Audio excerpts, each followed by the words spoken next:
Hey, it's March 2020. If you're a CIO, you're trying to save cash so you can flatten the curve on unemployment, especially at your company. I want to give you 3 quick tips of where you can look to save some money very quickly and very easily. Number 1 is your support agreements. You want to look at putting as much of your IT infrastructure on third-party support as humanly possible.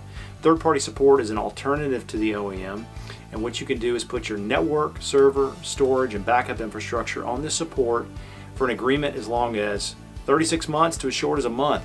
So if you're looking to save money, you can look at all your data centers, your remote sites, and a specialist can analyze all those assets and tell you what assets are right for third-party support.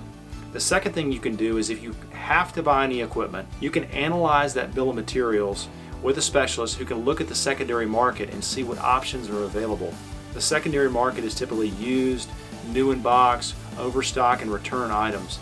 And sometimes you can look at the parts that you're looking to buy that comprise a system and find 2, 3, 5 items that are on the bill of materials. You could buy half the materials from your traditional VAR and half the materials through a secondary market player and save $50, $60, $100, $200,000 on an order.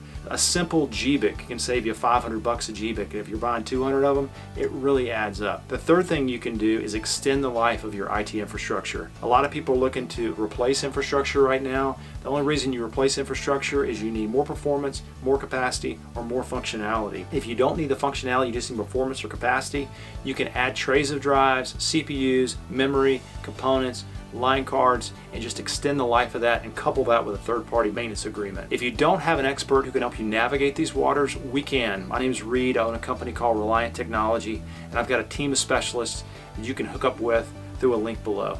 Thanks for watching the video. Best of luck getting through this situation, and we look forward to helping if we can.